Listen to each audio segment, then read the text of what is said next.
ಆಕಾಶವಾಣಿ ಸ್ವಾತಂತ್ರ್ಯದ ಅಮೃತ ಮಹೋತ್ಸವ, ಸ್ವಾತಂತ್ರ್ಯದ ಅಮೃತ ಮಹೋತ್ಸವ, ನೆಲದ ಜಲದ ಮಹೋತ್ಸವ, ಭಾರತದ ಅಮೃತ ಸ್ವಾತಂತ್ರ್ಯ ಮಹೋತ್ಸವ, ಮಹೋತ್ಸವ. ತಾಯಿ ಭಾರತಿಗೆ ದೀಪೋತ್ಸವ. ಸ್ವಾತಂತ್ರ್ಯದ ಅಮೃತ ಮಹೋತ್ಸವ ಸಂದರ್ಭದಲ್ಲಿ ವಿಶೇಷ ಕಾರ್ಯಕ್ರಮ ಸರಣಿ. ಭಾರತಿಗೆ ದೀಪೋತ್ಸವ, ನಮ್ಮ ನೆಲದ ಬೆಳಕು. ಇಂದಿನ ಕಾರ್ಯಕ್ರಮದಲ್ಲಿ ಭಾಗವಹಿಸುವ ವಿಷಯ ಪರಿಣತರು doctor MG Pramod, professor Tukaram Poojari ಹಾಗೂ ಡಾಕ್ಟರ್ ಗಂಗಾಂಬಿಕಾ. ಮಹೋತ್ಸವ,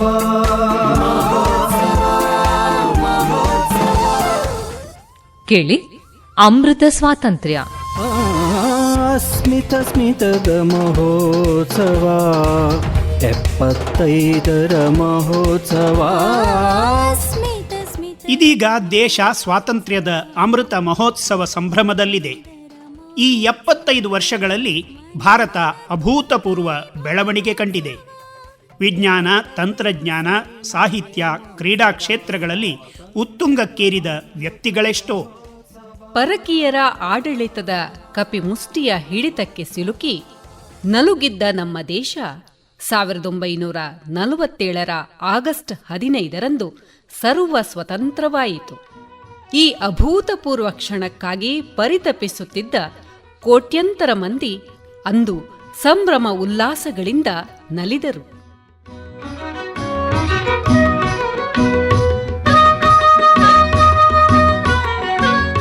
ಭಾರತ ದೇಶಕ್ಕೆ 5,000ಕ್ಕೂ ಹೆಚ್ಚು ವರ್ಷಗಳ ಇತಿಹಾಸವಿದೆ.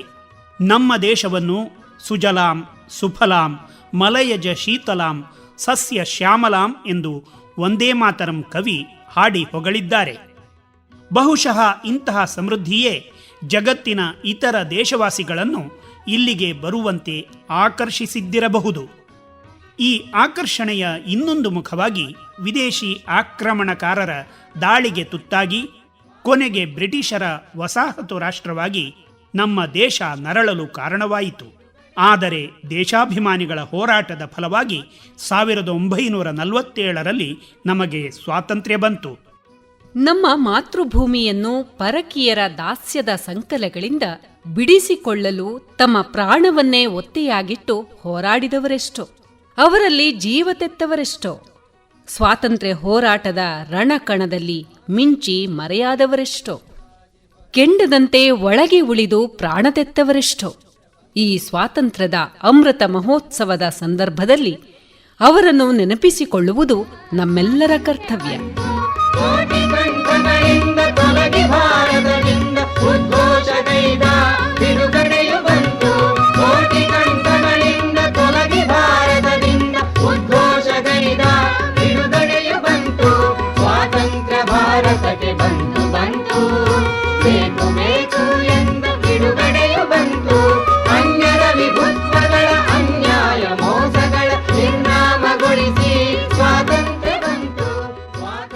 ಭಾರತದ ಸ್ವಾತಂತ್ರ್ಯ ಹೋರಾಟದ ಚರಿತ್ರೆಯಲ್ಲಿ ವ್ಯಕ್ತಿಗಳಂತೆ ಸಂಘಟನೆಗಳು ತಮ್ಮದೇ ಆದ ಪಾತ್ರ ವಹಿಸಿವೆ. ತಮ್ಮ ಗುರುಗಳ ಹೆಸರಿನಲ್ಲಿ ಸ್ವಾಮಿ ವಿವೇಕಾನಂದರಿಂದ 1897ರಲ್ಲಿ ಸ್ಥಾಪಿಸಲ್ಪಟ್ಟ ರಾಮಕೃಷ್ಣ ಮಿಷನ್ ಒಂದು ಆಧ್ಯಾತ್ಮಿಕ ಸಂಸ್ಥೆ.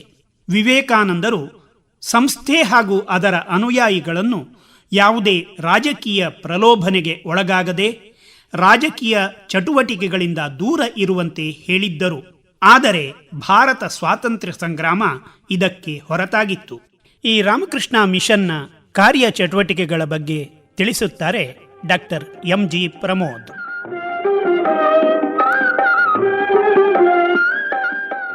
1875ರಲ್ಲಿ ಆರಂಭಗೊಂಡ ಆರ್ಯ ಸಮಾಜದ ಬೆನ್ನಿಗೆ ರಾಮಕೃಷ್ಣ ಪರಮಹಂಸ ವಿವೇಕಾನಂದರ ಚಳುವಳಿಯನ್ನು ಕಾಣಬಹುದು. ಕಲ್ಕತ್ತಾ ಸಮೀಪದ ದಕ್ಷಿಣೇಶ್ವರದ ದೇವಾಲಯದಲ್ಲಿ ಅರ್ಚಕರಾಗಿದ್ದಂತಹ ರಾಮಕೃಷ್ಣ ಪರಮಹಂಸರು ಶಿಕ್ಷಿತ ಬಂಗಾಳಿ ಸಮುದಾಯದಲ್ಲಿ ಸರಳವಾದ ಹಿಂದೂ ಧರ್ಮದ ಕುರಿತಾಗಿ ಸಂಚಲನವನ್ನು ಮೂಡಿಸಿದರು. ಸ್ವಾಮಿ ವಿವೇಕಾನಂದರು ಪರಮಹಂಸರ ಶಿಷ್ಯರು. ತನ್ನ ಗುರುವಿನ ಹೆಸರಿನಲ್ಲಿ ಮೇ 1, 1897ರಲ್ಲಿ ರಾಮಕೃಷ್ಣ ಮಿಷನ್ ಅನ್ನು ಆರಂಭಿಸಿದರು. ವಿವೇಕಾನಂದರು ವಿಚಾರವಾದಿ ಮತ್ತು ತತ್ವಜ್ಞಾನಿಗಳು. ವೇದಾಂತದ ಮೂಲಕ ಭಕ್ತಿಯ ಧಾರ್ಮಿಕ ಆಚರಣೆಗಳ ಬದಲಾಗಿ ಸಾಮಾಜಿಕ ಸೇವೆಯ ಮೂಲಕ ಬದಲಾವಣೆಯ ಮಾರ್ಗವನ್ನು ತೋರಿದರು. ಶಿಕ್ಷಣ, ಆಧ್ಯಾತ್ಮಿಕತೆ, ಧಾರ್ಮಿಕತೆಗಳಲ್ಲಿ ಹೊಸ ದಿಶೆಯನ್ನು ಮೂಡಿಸಿದರು. ಸಾಮಾಜಿಕ ಸುಧಾರಣೆ ಮತ್ತು ಆಧ್ಯಾತ್ಮಿಕ ಜ್ಞಾನವು ಪ್ರಮುಖ ಉದ್ದೇಶವಾಗಿದ್ದು, ಪ್ರಾಚೀನ ಭಾರತದ ಪ್ರಾಚೀನ ಸಂಸ್ಕೃತಿಯಿಂದ ರಾಮಕೃಷ್ಣ ಮಿಷನ್ ಪ್ರಭಾವಿಸಲ್ಪಟ್ಟಿತ್ತು. ವಿವೇಕಾನಂದರು ದೇಶಭಕ್ತಿ ಮತ್ತು ಆಧ್ಯಾತ್ಮಿಕತೆಯನ್ನು ಒಂದುಗೂಡಿಸಿದರು.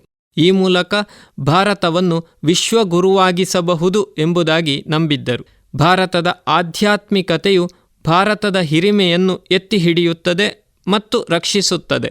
ಇದು ಪಾಶ್ಚಿಮಾತ್ಯ ರಾಷ್ಟ್ರದೆದುರು ಭಾರತ ತಲೆ ಎತ್ತಿ ನಿಲ್ಲಲು ಸಾಧ್ಯವಾಗುತ್ತದೆ, ಜೊತೆಗೆ ಹಿಂಜರಿಕೆಯನ್ನು ತೊಡೆದುಹಾಕುತ್ತದೆ ಎಂದು ಬಲವಾಗಿ ಆಶಿಸಿದ್ದರು. 1894ರಲ್ಲಿ ವಿಶ್ವ ಧಾರ್ಮಿಕ ಸಮ್ಮೇಳನದಲ್ಲಿ ಭಾರತವನ್ನು ಪ್ರತಿನಿಧಿಸಿ ತಮ್ಮ ಮಾತಿನ ಮೂಲಕ ಇಡೀ ವಿಶ್ವವೇ ಹಿಂದುತ್ವದ ಕಡೆ ನೋಡುವಂತೆ ಮಾಡಿದರು. ಇದು ಪ್ರಮುಖವಾದ ರಾಷ್ಟ್ರೀಯ ಬೆಳವಣಿಗೆ ಎಂದು ಪರಿಗಣಿತವಾಗಿದೆ.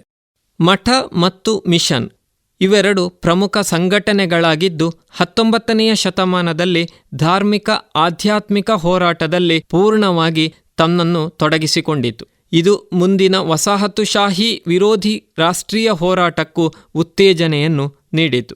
ರಾಮಕೃಷ್ಣ ಪರಮಹಂಸರ ಮರಣದ ತರುವಾಯ ವಿವೇಕಾನಂದರು ಬರನ್ಗೋರ್ನಲ್ಲಿ 1886ರಲ್ಲಿ ಮೊದಲ ಮಠವನ್ನು ಸ್ಥಾಪಿಸಿದರು. ತದನಂತರ ಧಾರ್ಮಿಕ ಸಮ್ಮೇಳನದಲ್ಲಿ ಭಾಗವಹಿಸಿ ಅಮೆರಿಕದ ಸಹೋದರ ಸಹೋದರಿಯರೇ ಎಂಬುದಾಗಿ ಮಾಡಿದ ಭಾಷಣವು ಖ್ಯಾತಿಗಳಿಸಿತು. ಅಮೆರಿಕದಲ್ಲಿ ಮೊದಲ ವೇದಾಂತ ಸೊಸೈಟಿಯನ್ನು ಆರಂಭಿಸಿದುದು ತರುವಾಯ ಭಾರತದಲ್ಲಿ ರಾಮಕೃಷ್ಣ ಮಿಷನ್ನ ಆರಂಭವನ್ನು ನಾವು ಕಾಣಬಹುದು.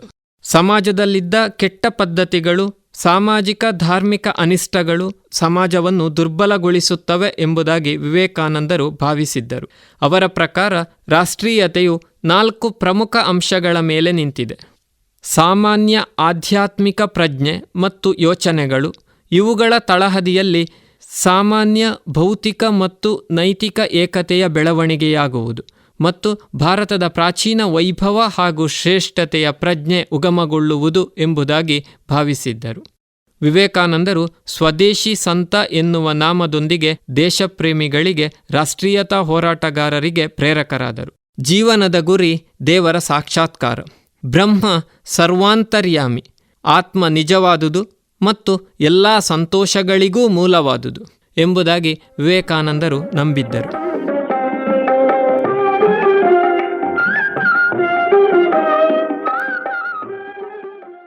ಆಧ್ಯಾತ್ಮಿಕ ಶ್ರದ್ಧೆಯನ್ನು ಮೂಡಿಸುವ ಪ್ರಯತ್ನದಲ್ಲಿ ಮೂಡಿಬಂದ ಇನ್ನೊಂದು ಸಂಸ್ಥೆ ಥಿಯೋಸಾಫಿಕಲ್ ಸೊಸೈಟಿ. 1891ರಲ್ಲಿ ಸ್ಥಾಪಿಸಲಾದ ಇದು ಮುಂದೆ 2 ಹೋಳಾಗಿ ಅದರ ಒಂದು ಭಾಗವೇ ಥಿಯೋಸಾಫಿಕಲ್ ಸೊಸೈಟಿ ಅಡ್ಯಾರ್ ಎಂಬ ಹೆಸರಿನಲ್ಲಿ ಭಾರತ ದೇಶವನ್ನು ಕೇಂದ್ರವಾಗಿಟ್ಟು ಕಾರ್ಯನಿರ್ವಹಿಸಲು ಪ್ರಾರಂಭಿಸಿತು.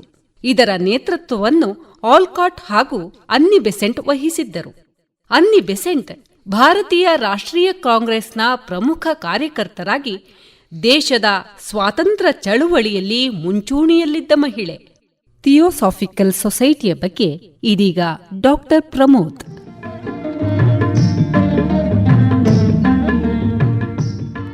19ನೇ ಶತಮಾನದ ದ್ವಿತೀಯಾರ್ಧದಲ್ಲಿ ಭಾರತದ ಸ್ವಾತಂತ್ರ್ಯ ಹೋರಾಟವು ಬಲಿಷ್ಠವಾಗಿ ರೂಪುಗೊಂಡಿರುವ ಸಂದರ್ಭದಲ್ಲಿ ಧಾರ್ಮಿಕ ಸಾಮಾಜಿಕ ಸುಧಾರಣಾ ಚಳುವಳಿಗಳೂ ರೂಪುಗೊಳ್ಳುತ್ತವೆ. ಭಾರತದ ರಾಷ್ಟ್ರೀಯ ಏಕತೆಯೊಂದಿಗೆ ಸುಧಾರಣೆಗಳನ್ನು ಉದ್ದೇಶವಾಗಿಸಿಕೊಂಡು ರಾಜಾರಾಮ ಮೋಹನರಾಯರಿಂದ ಮೊದಲಿಗೆ ಆರಂಭಗೊಂಡಂತಹ ಚಳುವಳಿಯು ಮುಂದೆ ಹಲವಾರು ಹೋರಾಟಗಳನ್ನು ಹುಟ್ಟುಹಾಕಿತು. ಸ್ವಾತಂತ್ರ್ಯ ಹೋರಾಟದ ಜೊತೆಗೆ ಭಾರತದಲ್ಲಿ ಸಾಮಾಜಿಕ ಸ್ಥಿತ್ಯಂತರಕ್ಕೂ ಇವು ಕಾರಣವಾದವು. ಥಿಯೋಸಾಫಿಕಲ್ ಸೊಸೈಟಿಯನ್ನು ಮೂಲತಃ ಅಮೆರಿಕದಲ್ಲಿ ಮ್ಯಾಡಮ್ ಬ್ಲಾವಟ್ಸ್ಕಿ ಎಂಬ ರಷ್ಯನ್ ರಾಜಕುಮಾರಿ ಮತ್ತು ಎಚ್.ಎಸ್. ವೋಲ್ಕಾಟ್ರವರು 1875ರಲ್ಲಿ ಆರಂಭಿಸಿದ್ದರು. ಮುಂದೆ 1882ರಲ್ಲಿ ಭಾರತಕ್ಕೆ ಆಗಮಿಸಿದ ಇವರು ಈ ಸಂಸ್ಥೆ ಭಾರತದಲ್ಲಿ ಇರುವುದು ಸೂಕ್ತ ಎಂಬುದಾಗಿ ಭಾವಿಸಿ ಮದ್ರಾಸ್ನ ಅಡ್ಯಾರ್ನಲ್ಲಿ ಥಿಯೋಸಾಫಿಕಲ್ ಸೊಸೈಟಿಯ ಕೇಂದ್ರ ಕಚೇರಿಯನ್ನು ಆರಂಭಿಸುತ್ತಾರೆ. ವಿಶ್ವ ಭ್ರಾತೃತ್ವ ಭಾವದ ಸಮಾಜದ ನಿರ್ಮಾಣ ಹಾಗೂ ಯಾವುದೇ ಜಾತಿ, ಮತ, ಪಂಥ, ಲಿಂಗ, ವರ್ಣಭೇದರಹಿತವಾದಂತಹ ಸಮಾಜದ ನಿರ್ಮಾಣವು ಇದರ ಪ್ರಮುಖ ಉದ್ದೇಶವಾಗಿದೆ. ಇದರ ಮೂಲಕ ಧರ್ಮ, ತತ್ವ ಹಾಗೂ ವಿಜ್ಞಾನದ ಅಂತರ್ಶಿಸ್ತೀಯವಾದ ಅಧ್ಯಯನವನ್ನು ಉತ್ತೇಜಿಸುವುದು, ಸರ್ವಧರ್ಮ ಸಮನ್ವಯದಲ್ಲಿರುವ ಸಮಾನ ಅಂಶಗಳನ್ನು ತಿಳಿಯುವುದು ಹಾಗೂ ಇನ್ನೂ ಉತ್ತರ ದೊರಕದ ಮಾನವನ ಅಂತರಂಗದಲ್ಲಿ ಅಡಗಿರುವ ನೈಸರ್ಗಿಕವಾದ ಸಾಮರ್ಥ್ಯವನ್ನು ಶೋಧಿಸುವುದು ಥಿಯೋಸಾಫಿಕಲ್ ಸೊಸೈಟಿಯ ಪ್ರಮುಖ ಉದ್ದೇಶದಲ್ಲಿ ಸೇರಿಕೊಂಡಿದೆ. ಥಿಂಕಿಂಗ್ ಮೈಂಡ್ ಕಲ್ಪನೆಯ ಮೂಲಕ ಆರಂಭಗೊಂಡುದು ಭಾರತದಲ್ಲಿ 1893ರ ತರುವಾಯ ಆನಿ ಬೆಸೆಂಟ್ ಅವರ ಪ್ರಭಾವದಿಂದ ಹೆಚ್ಚು ವಿಸ್ತಾರವಾಗುತ್ತಾ ಸಾಗಿತು. ಸ್ವಾತಂತ್ರ್ಯ ಚಳುವಳಿಯ ಸಂದರ್ಭದಲ್ಲಿ ಬಾಲಗಂಗಾಧರ ತಿಲಕರು ಥಿಯೋಸಾಫಿಕಲ್ ಸೊಸೈಟಿಯ ಬಲಿಷ್ಠತೆಗೆ ಕಾರಣಕರ್ತರಾದರು. ಮಹಿಳೆಯರ ಸ್ಥಿತಿಗತಿಗಳ ಸುಧಾರಣೆಗೆ ತಳಹದಿಯಾಯಿತು. ಮಹಿಳೆಯರ ಶಿಕ್ಷಣ, ಹೊಸ ಚಿಂತನೆಗಳಾದ ಬಹುಪತ್ನಿತ್ವದ ವಿರೋಧ, ಸಮಾನತೆಗೆ ಹೆಚ್ಚಿನ ಒತ್ತು ನೀಡಲಾಯಿತು. ಇದರಿಂದಾಗಿ ಮಹಿಳೆಯರ ಹಕ್ಕುಗಳ ರಕ್ಷಣೆಗೆ ಭಾರತದಲ್ಲಿ ಗಮನ ನೀಡುವಂತಾಯಿತು.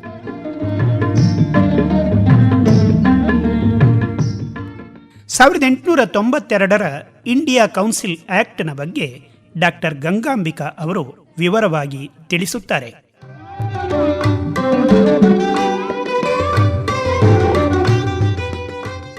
ಇಲ್ಬರ್ಟ್ ಬಿಲ್ನ ತರುವಾಯ ನಾವು 1892ರ ಇಂಡಿಯಾ ಕೌನ್ಸಿಲ್ ಆಕ್ಟ್ ಬಗ್ಗೆ ತಿಳ್ಕೊಳ್ಳೋಣ. 1861ರ ಈ ಇಂಡಿಯಾ ಕೌನ್ಸಿಲ್ ಆಕ್ಟ್ ಪ್ರಕಾರ ಈಗಾಗಲೇ ಸ್ಥಾಪಿಸಿದಂಥ ಕೌನ್ಸಿಲ್ಗಳು ಸಾಲ್ತಾ ಇಲ್ಲ ಅನ್ನೋದು ಗೊತ್ತಾಗುತ್ತೆ. ಅದರಲ್ಲಿ ಭಾರತೀಯ ಪ್ರಾತಿನಿಧ್ಯವನ್ನು ಹೆಚ್ಚಿಸಬೇಕು ಅನ್ನುವಂಥ ಒತ್ತಾಯದ ಬೇಡಿಕೆ ಅಧಿಕವಾಗುತ್ತೆ. ಹೊಸದಾಗಿ ಸ್ಥಾಪಿತವಾದ ಕಲ್ಕತ್ತಾ, ಮದ್ರಾಸು ಮತ್ತು ಬೊಂಬಾಯಿ ವಿಶ್ವವಿದ್ಯಾನಿಲಯಗಳು ಭಾರತದಲ್ಲಿ ಉನ್ನತ ಶಿಕ್ಷಣಕ್ಕೆ ಪ್ರೋತ್ಸಾಹ ನೀಡಿ ಸಾರ್ವಜನಿಕ ವ್ಯವಹಾರಗಳಿಗೆ ತಕ್ಕಂತಹ ಶಿಕ್ಷಣ ಮತ್ತು ಅನುಭವವುಳ್ಳಂತಹ ಭಾರತೀಯರ ಸಂಖ್ಯೆಯನ್ನು ಹೆಚ್ಚು ಮಾಡಿ ಆ ಬೇಡಿಕೆಯನ್ನು ಸಾಕಷ್ಟು ಪೋಷಿಸುವಂಥ ಒಂದು ವಾತಾವರಣ ಸೃಷ್ಟಿಯಾಗುತ್ತೆ. ಆದ್ದರಿಂದ ಸರ್ಕಾರ ಕೌನ್ಸಿಲ್ಗಳ ಸುಧಾರಣೆಗೆ ಗಮನ ಹರಿಸುತ್ತೆ. ಇದರ ಫಲವೇ 1892ರಲ್ಲಿ ಜಾರಿಯಾದಂಥ ಇಂಡಿಯಾ ಕೌನ್ಸಿಲ್ ಆಕ್ಟ್. ಆಗ ಭಾರತಕ್ಕೆ ಅಂಡರ್ ಸೆಕ್ರೆಟರಿ ಆಫ್ ಸ್ಟೇಟ್ ಆಗಿದ್ದಂಥ ಲಾರ್ಡ್ ಕರ್ಜನ್ ಈ ಆಕ್ಟ್ನ ಉದ್ದೇಶವನ್ನು ಹೀಗೆ ವಿವರಿಸ್ತಾನೆ. ಭಾರತ ಸರ್ಕಾರದ ತಳಹದಿಯನ್ನು ವಿಶಾಲಗೊಳಿಸಿ ಕರ್ತವ್ಯಗಳನ್ನು ವಿಸ್ತರಿಸೋದು ಭಾರತೀಯ ಸಮಾಜದ ದೇಶೀಯ ಮತ್ತು ಅಧಿಕಾರಿಗಳಲ್ಲದ ಜನರಿಗೆ ಸರ್ಕಾರದ ಕೆಲಸದಲ್ಲಿ ಪಾಲ್ಗೊಳ್ಳಲು ಇನ್ನೂ ಹೆಚ್ಚಿನ ಅವಕಾಶವನ್ನು ಒದಗಿಸಬೇಕು. ಆ ರೀತಿಯಾಗಿ 1858ರಲ್ಲಿ ಭಾರತದ ಸರ್ಕಾರದ ಆಡಳಿತವನ್ನು ಪ್ರಭುತ್ವ ಕೈಗೆತ್ತಿಕೊಂಡಂದಿನಿಂದ ಭಾರತ ಸಮಾಜದ ಉನ್ನತ ವರ್ಗಗಳಲ್ಲಿ ಆಶ್ಚರ್ಯಕರವಾದಂಥ ರೀತಿಯಲ್ಲಿ ಬೆಳೆದು ಕಾಣಿಸಿದಂಥ ರಾಜಕೀಯ ಆಸಕ್ತಿ ಮತ್ತು ಸಾಮರ್ಥ್ಯಗಳಿಗೆ ಅಧಿಕೃತ ಮನ್ನಣೆಯನ್ನು ನೀಡಬೇಕು ಅಂತ ಲಾರ್ಡ್ ಕರ್ಜನ್ ಹೇಳ್ತಾನೆ. ಕೌನ್ಸಿಲ್ಗಳ ಸದಸ್ಯತ್ವ ಸಂಖ್ಯೆ ಹೆಚ್ಚಳಕ್ಕೆ ಆಕ್ಟು ಅವಕಾಶ ಮಾಡಿಕೊಡುತ್ತೇನೋ ಸರಿ, ಆದರೆ ಸದಸ್ಯರ ಆಯ್ಕೆಯ ವಿಧಾನದ ವಿಷಯದಲ್ಲಿ ಮಾತ್ರ ಭಿನ್ನಾಭಿಪ್ರಾಯ ಮೂಡಿಬಂದ್ಬಿಡುತ್ತೆ. ಸಂಪ್ರದಾಯವಾದಿಗಳು ಆ ಹಂತದಲ್ಲಿ ಚುನಾವಣಾ ಸರ್ವದಾ ಅಯುಕ್ತ ಅಂತ ಭಾವಿಸ್ಬಿಟ್ಟಿರ್ತಾರೆ. ಲಿಬರಲ್ ಪಕ್ಷದವರು ಇದಕ್ಕೆ ವಿರುದ್ಧವಾಗಿ ಚುನಾವಣೆ ತತ್ವವನ್ನು ಪರಿಚಯ ಮಾಡಬೇಕು ಅಂತ ಯೋಚಿಸ್ತಿರ್ತಾರೆ. ಅಂದರೆ ಒಂದು ಕಡೆ ಚುನಾವಣೆ ಬೇಡ ಅಂತ, ಇನ್ನೊಂದು ಕಡೆ ಚುನಾವಣೆ ಮಾಡಬೇಕು ಅಂತ. ಕೊನೆಗೆ ಒಂದು ಮಧ್ಯಸ್ಥಿಕೆ ಸೂತ್ರವನ್ನು ಅನುಸರಿಸ್ತಾರೆ. ನಾಮಕರಣ ಮಾಡುವುದಕ್ಕೆ ಮುಂಚಿತವಾಗಿ ಸರ್ಕಾರ ಪೌರಸಭೆ, ಜಿಲ್ಲಾ ಮಂಡಳಿ, ವಿಶ್ವವಿದ್ಯಾನಿಲಯ, ಚೇಂಬರ್ ಆಫ್ ಕಾಮರ್ಸ್, ಜಮೀನ್ದಾರರು ಮುಂತಾದ ಸಂಸ್ಥೆಗಳ ಸಲಹೆ ಪಡೆದುಕೊಳ್ಬೇಕು ಅಂತ ತೀರ್ಮಾನ ಆಗುತ್ತೆ. ಈ ಸಂಸ್ಥೆಗಳು ಕೇವಲ ಶಿಫಾರಸ್ ಮಾಡಬಹುದಾಗಿದ್ದಿತು ಅಷ್ಟೇ. ಸೆಕ್ರೆಟರಿ ಆಫ್ ಸ್ಟೇಟ್ನ ಸಮ್ಮತಿಯಂತೆ ಈ ಶಿಫಾರಸುಗಳನ್ನು ಒಪ್ಪುವ ಅಥವಾ ಬಿಡುವ ಅಧಿಕಾರ ಸರ್ಕಾರಕ್ಕೆ ಇದ್ದೇ ಇತ್ತು. ಕೌನ್ಸಿಲ್ಗಳ ಕರ್ತವ್ಯಗಳನ್ನು ವಿಸ್ತರಿಸೋದಕ್ಕೂ ಆ್ಯಕ್ಟ್ ಅವಕಾಶ ಮಾಡಿಕೊಡ್ತು. ಇದರ ಫಲವಾಗಿಯೇ ಶಾಸಕಾಂಗ ಕರ್ತವ್ಯಗಳ ಜೊತೆಗೆ ಕೌನ್ಸಿಲ್ಗಳು ವಾರ್ಷಿಕ ಆರ್ಥಿಕ ವರದಿಯನ್ನು ಕುರಿತು ಚರ್ಚೆ ನಡೆಸುವಂಥ ಮತ್ತು ವಿಧಿಸಿದ ನಿಯಮಾವಳಿಗಳನ್ನು ಮತ್ತು ಮಿತಿಗಳ ಪ್ರಕಾರ ಪ್ರಶ್ನೆಗಳನ್ನು ಕೇಳುವ ಅಧಿಕಾರಗಳನ್ನು ಪಡ್ಕೊಳ್ತವೆ. ಇದು ಬಹಳ ವಿಶೇಷವಾದಂಥ ಕೌನ್ಸಿಲ್ಗೆ ನೀಡಿದಂಥ ಒಂದು ಅಧಿಕಾರನೂ ಕೂಡ ಆಗಿರುತ್ತೆ. 1892ರ ಈ ಕಾಯ್ದೆ ಆಯವ್ಯಯ ಪತ್ರವನ್ನು ಚರ್ಚಿಸುವಂತಹ ಮತ್ತು ಸಾರ್ವಜನಿಕ ಹಿತಕ್ಕೆ ಸಂಬಂಧಪಟ್ಟಂಥ ಪ್ರಶ್ನೆಗಳನ್ನು ಕೇಳುವ ಹಕ್ಕನ್ನು ಕೂಡ ಸದಸ್ಯರಿಗೆ ದೊರಕಿಸಿಕೊಡ್ತು. ಇದು ಇದರ ಬಹಳ ಮುಖ್ಯವಾದಂಥ ವಿಶೇಷತೆ ಕೂಡ ಆಗಿತ್ತು. ಜೊತೆಗೆ ಶಾಸನ ಸಭೆಗಳಿಗೆ ಆಡಳಿತದ ಅಂಗಗಳ ಮೇಲೆ ಹತೋಟಿಯನ್ನು ಕೂಡ ಗಳಿಸಿಕೊಟ್ಟದ್ದು ಈ ಆ್ಯಕ್ಟ್ನ ಬಹಳ ವಿಶೇಷವಾದಂಥ ಒಂದು ಆಯಾಮ ಅಂತಲೇ ಹೇಳಬಹುದು. ಈ ರೀತಿಯಾಗಿ ಬ್ರಿಟಿಷ್ ಆಡಳಿತ ಭಾರತದಲ್ಲಿ ಸಾಂವಿಧಾನಿಕ ಸುಧಾರಣೆಗಳನ್ನು ಮತ್ತು ಬದಲಾವಣೆಗಳನ್ನು ಕಾಲಕಾಲಕ್ಕೆ ಮಾಡ್ತಾ ಬಂತು. ಹಿರಿಮೆ ಮಹಿಮೆಯ ಓ ನಗಾಧಿಪ ದಹಿಸು ನಾಡಿನ ವೈರಿಯ ಪರಶಿವಾಲಯ ವರಹಿಮಾಲಯ ಜ್ವಲಿಸುಗೊಡಲಿನ ಜ್ವಾಲೆಯ ಹಿರಿಮೆ ಮಹಿಮೆಯ ಓನಗಾಧಿಪ ದಹಿಸು ನಾಡಿನ ವೈರಿಯ ಪರಶಿವಾಲಯ ವರಹಿಮಾಲಯ ಜ್ವಲಿಸುವಡಲಿನ ಜ್ವಾಲೆಯ. ಭಾರತದ ಸ್ವಾತಂತ್ರ್ಯ ಸಂಗ್ರಾಮದಲ್ಲಿ ದಿಯೋಬಂದಿ ಚಳುವಳಿ ಕೂಡ ಬಹಳ ಪ್ರಾಮುಖ್ಯ ಪಾತ್ರವನ್ನು ವಹಿಸಿದೆ. ಇದರ ಬಗ್ಗೆ ಡಾಕ್ಟರ್ ಎಂ.ಜಿ. ಪ್ರಮೋದ್ ಹೀಗೆ ಹೇಳುತ್ತಾರೆ. ದಿಯೋಬಂದಿ ಚಳುವಳಿಯು ಸುನ್ನಿ ಮುಸ್ಲಿಂ ಪುನರುದಯದ ಚಳುವಳಿಯಾಗಿದ್ದು 19ನೆಯ ಶತಮಾನದಲ್ಲಿ ಸಂರಚನೆಗೊಂಡಿತು. 1857ರ ಮೊದಲ ಸ್ವಾತಂತ್ರ್ಯ ಹೋರಾಟದ ದಶಕದ ತರುವಾಯ ಅಂದರೆ 1866ರಲ್ಲಿ ದಾರುಲ್ ಉಲಮಾ ಇಸ್ಲಾಮಿಕ್ ಸೆಮಿನರಿಯು ಉತ್ತರ ಪ್ರದೇಶದ ದಿಯೋಬಂದ್ನಲ್ಲಿ ಆಯೋಜನೆಗೊಂಡಂತಹ ಸಂದರ್ಭದಲ್ಲಿ ದಿಯೋಬಂದಿ ಚಳುವಳಿಯು ಜನ್ಮ ತಾಳಿತು. ಮಹಮ್ಮದ್ ಕ್ವಾಸಿಂ ನಸೌತವಿ, ರಶೀದ್ ಅಹ್ಮದ್ ಗಂಗೋಹಿ ಮತ್ತಿತರರು ದಿಯೋಬಂದಿ ಚಳುವಳಿಯ ಆರಂಭದಲ್ಲಿ ಪ್ರಮುಖ ಪಾತ್ರ ವಹಿಸಿದ್ದು, ಮುಂದೆ 1919ರಲ್ಲಿ ಇದರ ರಾಜಕೀಯ ಅಂಗವಾದ ಜಾಮಿತ್ ಉಲೆಮಾ ಇ ಹಿಂದ್ ರೂಪುಗೊಂಡಿತು. ಭಾರತದ ಸ್ವಾತಂತ್ರ್ಯ ಹೋರಾಟದಲ್ಲಿ ದಿಯೋಬಂದಿ ಚಳುವಳಿಯೂ ಪ್ರಮುಖ ಪಾತ್ರವನ್ನು ವಹಿಸಿತು. ಆರಂಭದಲ್ಲಿ ದಿಯೋಬಂದ್ ಕ್ರೈಸ್ತ ಹಾಗೂ ಹಿಂದೂ ವಿದ್ವಾಂಸರನ್ನು ಒಟ್ಟು ಸೇರಿಸಿ ಚರ್ಚೆಗಳನ್ನು ಏರ್ಪಡಿಸುತ್ತಿತ್ತು. ಇದು ಆರಂಭದಲ್ಲಿ ಏಕತೆಯನ್ನು ಪ್ರತಿಪಾದಿಸುತ್ತಿತ್ತು. ತನ್ಮೂಲಕ ರಾಷ್ಟ್ರೀಯ ಹೋರಾಟಕ್ಕೆ ಉತ್ತೇಜನೆಯನ್ನು ನೀಡಿತು.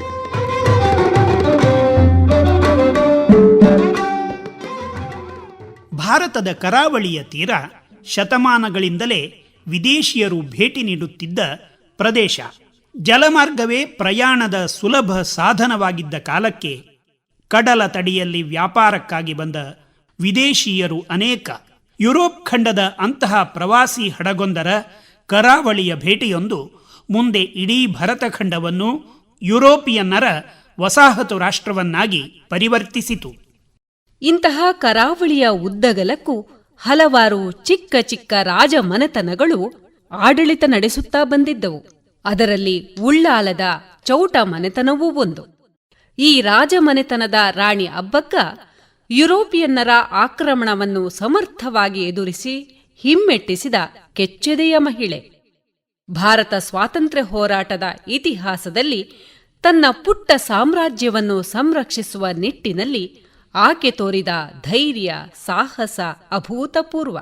ರಾಣಿ ಅಬ್ಬಕ್ಕನ ಹೋರಾಟದ ಕುರಿತು ಪ್ರೊಫೆಸರ್ ತುಕಾರಾಂ ಪೂಜಾರಿಯವರು ಹೀಗೆ ಹೇಳುತ್ತಾರೆ.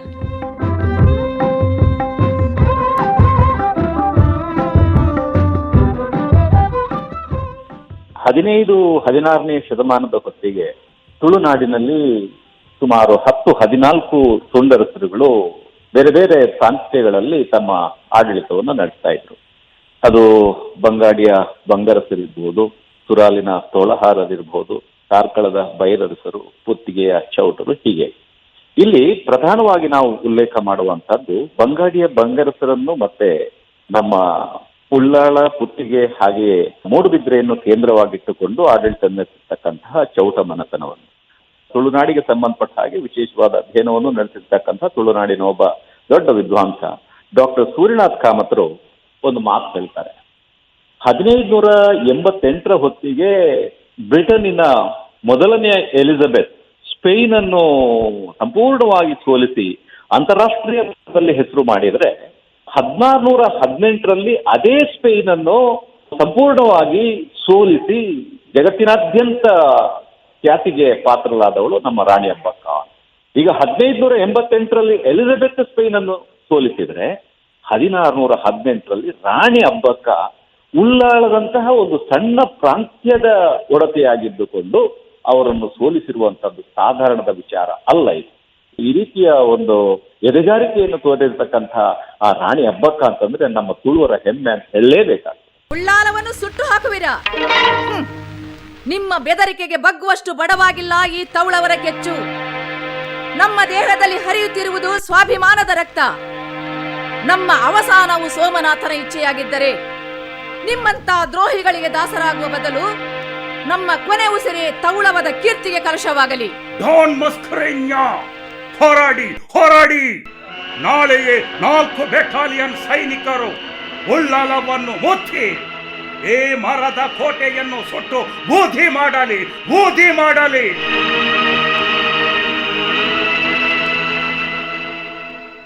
ಈಗ 13ನೇ ಶತಮಾನದಿಂದ 18ನೇ ಶತಮಾನದ ಮಧ್ಯಾವಧಿಯಲ್ಲಿ ನಾವು ನೋಡಿದ್ರೆ 5 ಮಂದಿ ಹಬ್ಬಕ್ಕಂದ್ರೆ ಉಲ್ಲೇಖ ಬರ್ತದೆ. ಆದ್ರೆ ಈ 5 ಮಂದಿ ಹಬ್ಬಕ್ಕಂದ್ರೆ ಉಲ್ಲೇಖ ನಮಗೇನು ತೊಡಕಲ್ಲ. ಯಾಕೆಂತಂದ್ರೆ ಇಲ್ಲಿ ನಾವು ಪ್ರಧಾನವಾಗಿ ಯೋಚನೆ ಮಾಡುವಂತದ್ದು ಈಗಾಗಲೇ ನಾನು ಹೇಳಿದ ಹಾಗೆ 15, 16 ಅಥವಾ 17ನೇ ಶತಮಾನದ ಈ ಕಾಲಘಟ್ಟದಲ್ಲಿ ಇದ್ದಂಥವರು ನಮಗೆ ಮುಖ್ಯರಾಗ್ತಾರೆ. ಅಂದ್ರೆ ಈಗ 1554ರಿಂದ 1588 ಅವಧಿಯಲ್ಲಿ ಈ ಉಳ್ಳಾಳವನ್ನು ಕೇಂದ್ರವಾಗಿಟ್ಟುಕೊಂಡು ಆಡಳಿತ ಮಾಡಿದಂತಹ ಒಬ್ಳು ರಾಣಿ ಅಬ್ಬಕ್ಕ ಆದ್ರೆ, ಮುಂದೆ 1595ರಿಂದ 1640 ಅವಧಿಯಲ್ಲಿ ಈ ಅಬ್ಬಕ್ಕನ ಉಲ್ಲೇಖ ಬರುವಂತದ್ದು ಅಥವಾ ಇನ್ನೊಬ್ಳು ಅಬ್ಬಕ್ಕ ಆ ಪ್ರದೇಶವನ್ನು ಆಡಳಿತ ಮಾಡಿರುವಂತದ್ದು. ಇಲ್ಲಿ 1588ರಿಂದ 1594 ಅವಧಿಯಲ್ಲಿ ಇಬ್ಬರ ಆಡಳಿತದ ಮಧ್ಯೆ ಕಂಟಿನ್ಯೂಟಿ ಇಲ್ಲ, ಒಂದು ಬ್ರೇಕ್ ಇದೆ. ಈಗ ಗಾನವರ್ಸ್ ಅನ್ನುವಂತ ಒಬ್ಬ ಪೋರ್ಚುಗೀಸ್ ಇತಿಹಾಸಕಾರ ಹೇಳುವ ಹಾಗೆ 1588ರಿಂದ 1594 ಮಧ್ಯ ಅವಧಿಯಲ್ಲಿ ಒಬ್ಬ ಚೌಟ ಅರಸನ ಉಲ್ಲೇಖ ಬರ್ತದೆ. ಆ ಹಿರಿಯ ಅಬ್ಬಕ್ಕ ಅಂತ ಹೇಳ್ತೇವಲ್ಲ, 1554ರಿಂದ 1640 ಅವಧಿಯಲ್ಲಿ ಆಡಳಿತ ಮಾಡಿದವರು. ಸೊ ಇವರ ಆಡಳಿತದಲ್ಲಿ ಕಂಟಿನ್ಯೂಟಿ ಇಲ್ಲ. ಆದಾಗ್ಯೂ ಇವರನ್ನು ನಾವು ತಾಯಿ ಮಗಳು ಅಂತ ಗುರುತಿಸ್ತೇವೆ. ಸೊ ಈ ಹಿರಿಯ ಹಬ್ಬಕ್ಕ ಮತ್ತೆ ಕಿರಿಯ ಹಬ್ಬಕ್ಕ ಇಬ್ಬರು ಕೂಡ ಪೋರ್ಚುಗೀಸರ ವಿರುದ್ಧ ಸಮರ್ಥವಾಗಿ ಹೋರಾಟ ಮಾಡಿದವರೇ. ಈಗ ಕಿರಿಯ ಹಬ್ಬಕ್ಕನನ್ನು ನಾವು ಕಡೆಗಣಿಸುವ ಹಾಗೆ ಇಲ್ಲ. ಯಾಕೆಂತಂದ್ರೆ ಪೋರ್ಚುಗೀಸರಿಗೆ ಕಪ್ಪ ನಿರಾಕರಣೆ ಮಾಡಿದ್ದು ಮಾತ್ರ ಅಲ್ಲ, ಅವರ ಕೆಂಗಣ್ಣಿಗೆ ಗುರಿಯಾಗಿ ಪ್ರಬಲವಾದ ಅತಿ ಮುಖ್ಯವಾದ 3 ಯುದ್ಧಗಳನ್ನು ಅವಳು ಪೋರ್ಚುಗೀಸರ ವಿರುದ್ಧ ನಡೆಸಿರುವಂತಹದ್ದನ್ನು ನಾವು ಕಾಣ್ತೀವಿ. ಮಹಾಪ್ರಭುಗಳೇ, ಉಳ್ಳಾಲದ ಪ್ರಧಾನಿಗಳು ಹೇಳಿದ ಮಾತು ಬಲ್ಲಾಳರನ್ನು ಅವಮಾನಿಸಿರಬಹುದು.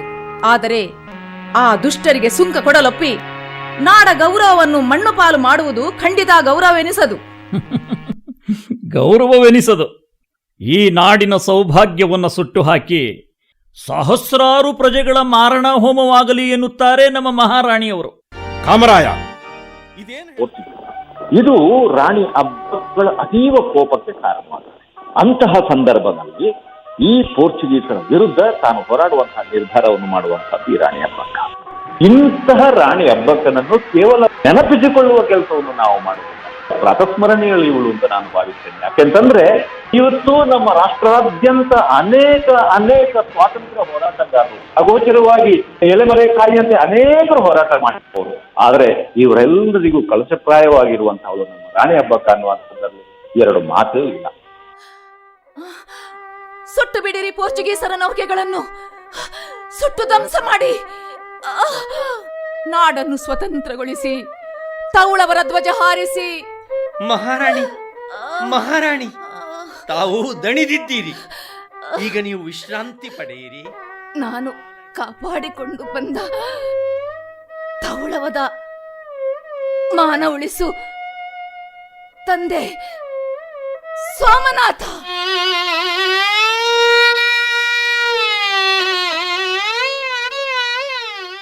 ಅಯ್ಯೋ, ಉಳ್ಳಾಲದ ಕಿಚ್ಚಿನ ಕಿಡಿ, ತೌಳವದ ಹೆಮ್ಮೆಯ ನಂದಾದೀಪ ಕೊನೆಗೂ ನಂದಿ ಹೋಯಿತೆ.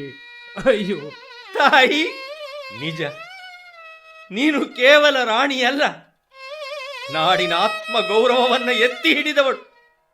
ನಿಜವಾದ ಅರ್ಥದಲ್ಲಿ ನೀನು ಮಣ್ಣಿನ ಮಗಳು.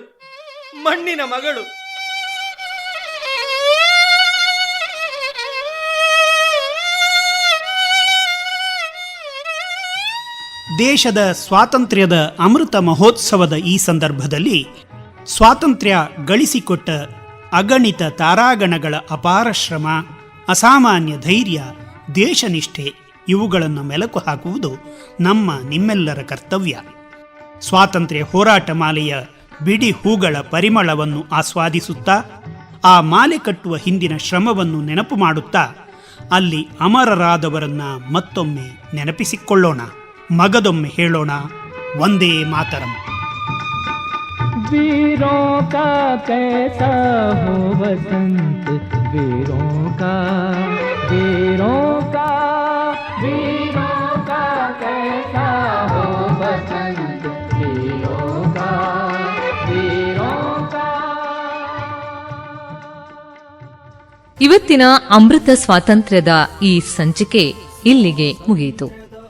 ಮತ್ತೆ ಬರುವ ಸೋಮವಾರ ಸ್ವಾತಂತ್ರ್ಯ ಹೋರಾಟದ ಮುಂದುವರಿದ ಭಾಗ ಮೂಡಿಬರಲಿದೆ. ತಪ್ಪದೇ ಕೇಳಿ. ನಿಮ್ಮ ಅನಿಸಿಕೆ ಅಭಿಪ್ರಾಯಗಳನ್ನು ಬರೆದು ತಿಳಿಸಿ. ಮತ್ತೆ ಭೇಟಿಯಾಗೋಣ. ನಮಸ್ಕಾರ. ಭಾರತದಮೃತ ಮಹೋತ್ಸವ ಮಹೋತ್ಸವ ಮಹೋತ್ಸವ. ಇದುವರೆಗೆ ಸ್ವಾತಂತ್ರ್ಯದ ಅಮೃತ ಮಹೋತ್ಸವ ಸಂದರ್ಭದಲ್ಲಿ ವಿಶೇಷ ಕಾರ್ಯಕ್ರಮ ಅಮೃತ ಸ್ವಾತಂತ್ರ್ಯ ಕೇಳುತ್ತಿದ್ದೀರಿ. ನಮ್ಮ ನೆಲದ ಬೆಳಕೋತ್ಸವ, ಹೊಮ್ಮಿ ಚಿಮ್ಮಲಿ ಹರುಷೋತ್ಸವ. ಭಾಗವಹಿಸಿದ ವಿಷಯ ಪರಿಣತರು doctor MG Pramod, professor Tukaram Poojari ಹಾಗೂ ಡಾಕ್ಟರ್ ಗಂಗಾಂಬಿಕಾ.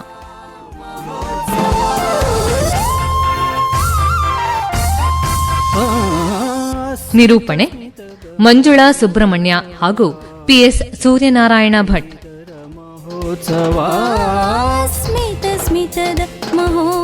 ನಿರ್ಮಾಣ ಪಿಎಸ್ ಸೂರ್ಯನಾರಾಯಣ ಭಟ್ ಹಾಗೂ ದೀಪಾ ಪಾವಂಜೆ. ಆಕಾಶವಾಣಿ ಮಂಗಳೂರು ಕೇಂದ್ರದಲ್ಲಿ ರೂಪುಗೊಂಡ ಈ ಕಾರ್ಯಕ್ರಮ ರಾಜ್ಯದ ಎಲ್ಲ ಆಕಾಶವಾಣಿ ಕೇಂದ್ರಗಳಿಂದ ಪ್ರಸಾರವಾಯಿತು.